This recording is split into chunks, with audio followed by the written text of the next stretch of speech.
You're listening to Behind the Reality. Real people, real stories, real life. My name's Liv Jawando, and I was a contestant on Shipwrecked 2019. So how did you end up on Shipwrecked, and what was the process of making it onto the show like? So the process of getting onto the show, someone actually messaged me via Instagram. He works for the production company and just asked if I'd be interested. They said that they liked the look of my page, thought that'd be great. So I thought, oh, do you know what, why not? Didn't really know the ins and outs of the show, didn't know what it was going to be called or what it was about. Everything's quite confidential still at that point. And then I had a Skype call with one of the women where they just ask you, obviously they ask you personal questions, your sexuality, your home life, what you do for a living, a few random questions that you won't actually think of. So stuff like, have you ever been excluded from school? Stuff like that to try and get a bit of an insight into your personality. So after I had the Skype call, they said that I would receive a call or an email a few days later to see if I'd be invited to a face-to-face interview.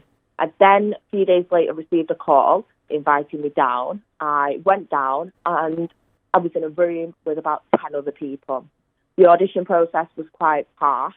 I was kind of put in a different category because I'm from an estate, council estate, but it wasn't to make me feel bad. It was to push me to see how I would react and how I can handle like pressure and like negative comments, everything that would happen if I did potentially get onto the show, things to expect to see how I would handle it, which obviously I came out with flying colours because I was actually picked for the show. After that, you was told if you was invited back the next day for a one-to-one interview with a camera, a mic. That's when you first start realising that things are actually quite real. You get a mic, big light in front of you, big camera, and you've asked one-to-one questions. Most of my questions were based around being brought up on a council estate. If you asked me why, I couldn't tell you. It was more about, most girls are young and pregnant at my age. Why am I not? Did I get kicked out of school? Everyone's getting kicked out of school. Have they ever been arrested? Like, my second interview was more based around that, which I wasn't comfortable with. And I'm very vocal, so I was very honest with them and said to them, I don't feel comfortable with these questions. I feel like you're just focusing on me being from a council estate. So that's when I first got a bit wary about it. But after that, I was told, this is what you need to expect from negative people on social media and trolls and stuff. It will be harsh. You could be the loveliest person and people will still find a way to get at you. So I was like, right, okay, that's fine. And then about a week later, I had a phone call saying, you're flying out in 4 days for 2 months. 2 months, obviously, if you stay the whole time, but I need to pack for 2 months. Basically, say goodbye to your family. You need to go and get your vaccinations for where you're going to fly. We're going to send you everything over. You've got a chaperone. Here's your train time. And literally that was it. I just had to go.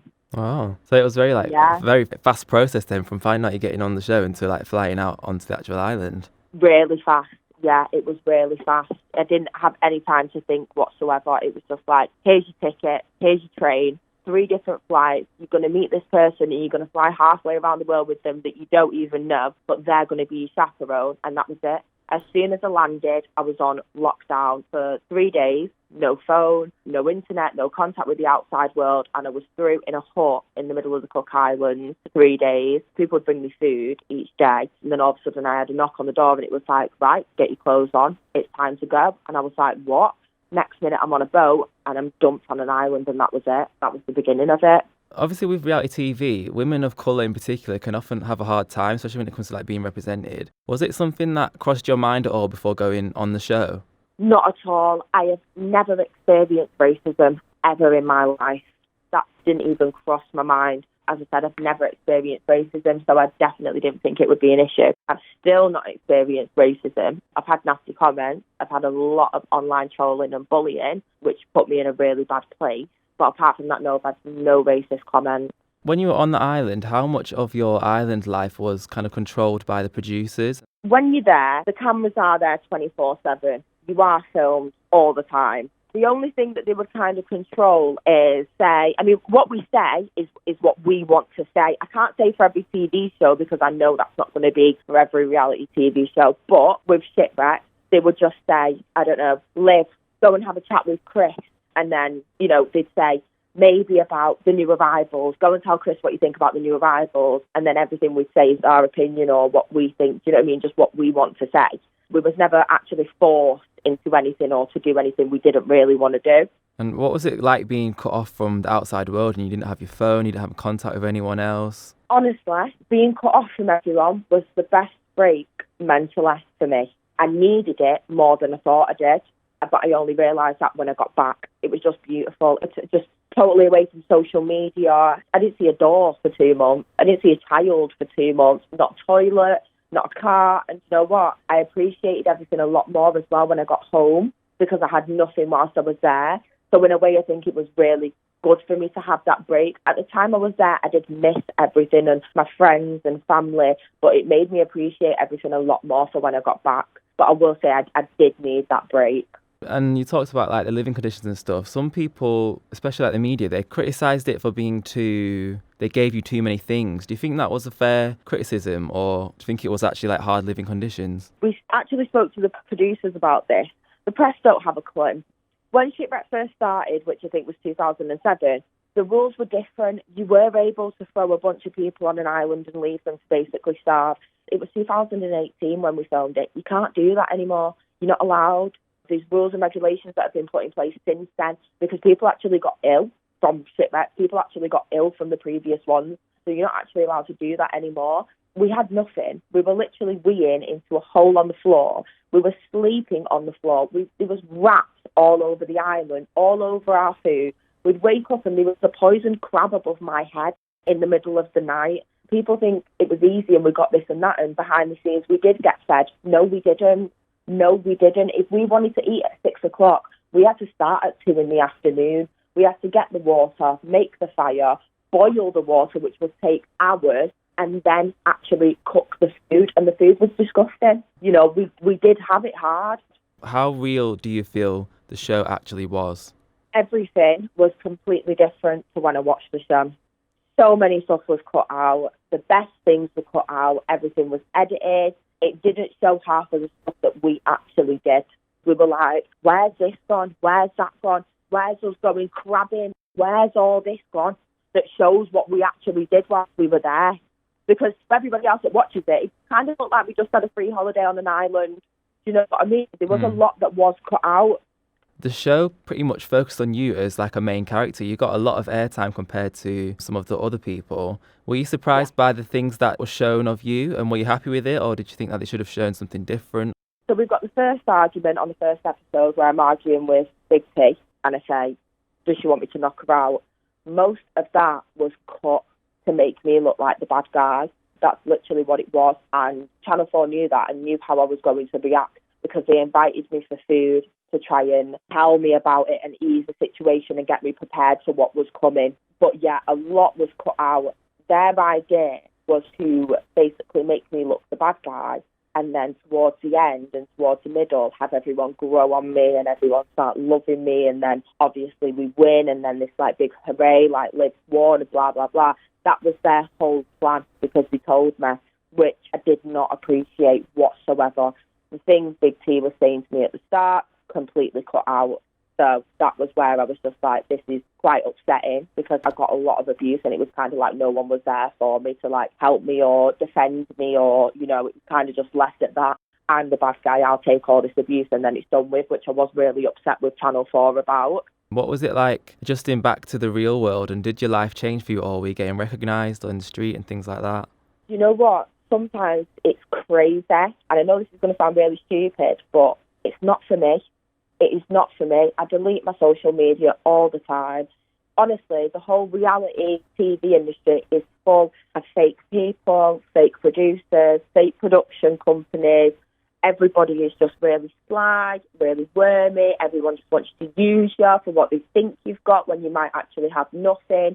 I'd advise anyone that applies for a reality TV show, think about what you're doing, because if I could go back and decline it, I would any day. That's how bad it is. It got to the point where on the third episode where the show came out, I wouldn't get out the car at Nando's with my friends. I was crying my eyes out because I didn't want to be seen in public. I've recently been on antidepressants. I've been to the doctors. It had like a negative impact then for you personally? It really did.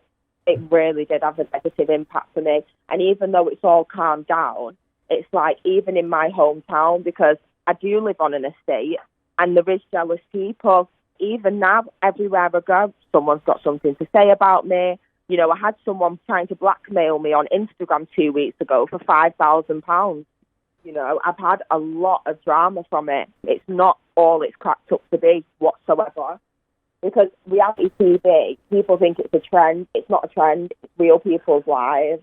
If you could give one piece of advice to someone who's thinking about going on reality TV, what advice would it be? If I give a piece of advice to someone going on reality TV, do your research, whether it's positive or negative. Look at the impact that it can have on you and think, are you strong enough mentally?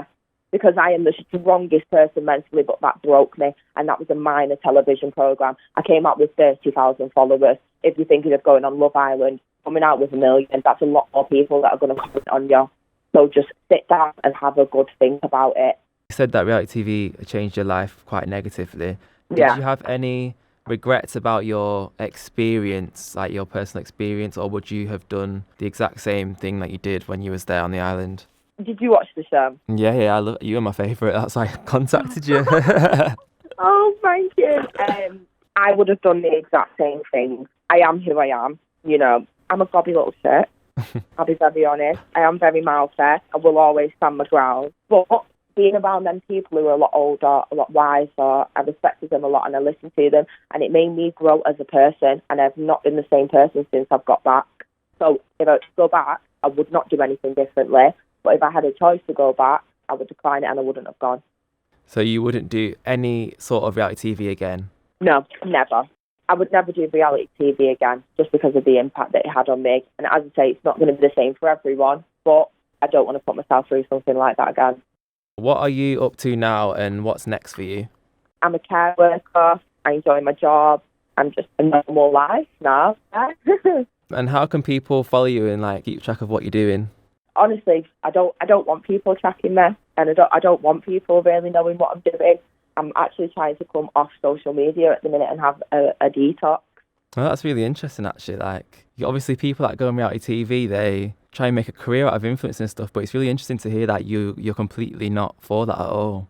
Yeah, no, I'm not like that. I like my council estate. I like my council estate friends. We all get about in tracksuits, trainers, and, we like fast cars. I'm not into going to the club and being in a short dress and, table jumping and seeing who I can speak to get on their Instagram story so they can tag me and get followers. It's all fake. Honestly, I've realised it's so fake. I don't want nothing to do with it. Honestly, you're happier you are. Behind the reality.